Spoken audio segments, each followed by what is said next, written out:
And we actually have a tactic where we've got marketing champions in our sales teams.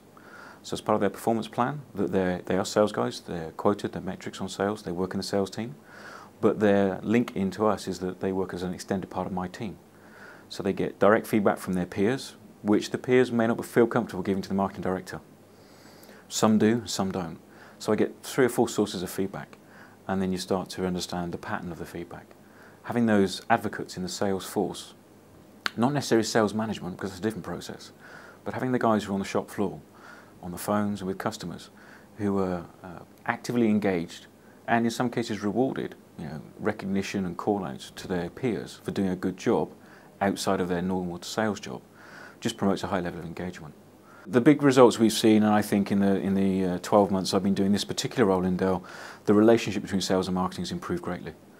The interaction, the engagement is exponentially better because they see they have a vested interest in feeding back, and that we're seen to either act on the feedback and come back with results, or in some cases I'll say, do you know what, I really appreciate the feedback, this is not going to happen for these reasons. You may get those specific unique requests, and then fine, we'll take that on a case-by-case basis. So, getting that dialogue open and making sure you hold your own self and your team accountable for feeding back, whether it's good or bad news from a sales point of view, is crucial. We marketing folk have a great habit of going off and creating these fantastic tools or functionalities, and we don't engage enough with the end user, which is ultimately the sales guys.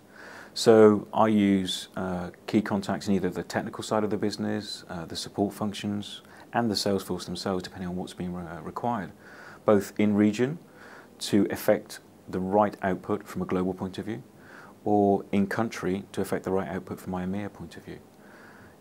Ultimately, you're servicing stakeholders in delivering the business, and you can waste a lot of time if you don't get that engagement up front. And if you don't get the engagement up front, you're going to ask the question as to why not. If it's not important enough for them to engage, to have a stakeholder input into what you're doing, maybe you're not doing the right thing.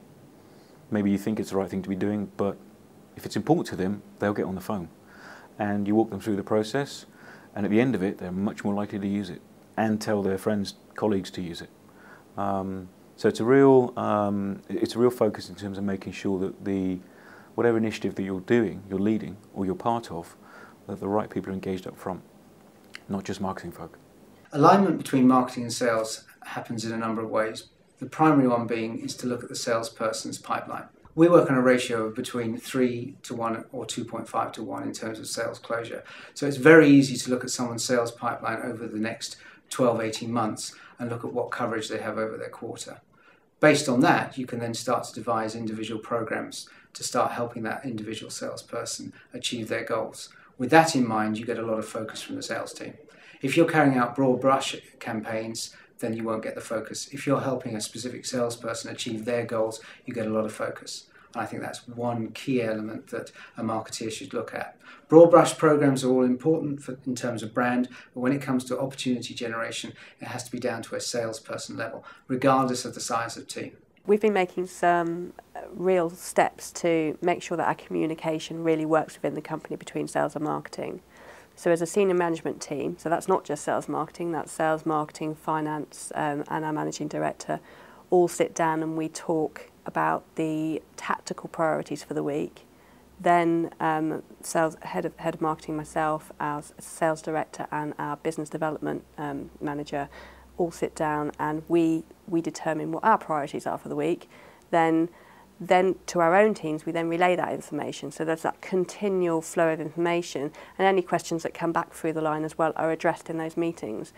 Whilst it seems a little bit rigorous and in some way a bit, you can't go out during that day, you've got to be in the meetings, actually it's worth the time investment, and we've really seen the rewards of doing that. In order to start the conversation on a balanced footing, marketing first needs to prove their worth. And that to me is really something I realized when working at Autodesk. So when we reorganized from a regional marketing organization, we brought it all together into an EMEA organization that gave us a position of potential strength as a marketing organization, a potential to influence. But it meant that when we talked to the sales leaders and we wanted to do co-planning with them, they think of their quotas and they think of their next year budget to achieve in terms of revenues. For marketing to be part of that story, you need to be able to prove that you can contribute to that, and that means being able to measure what you do.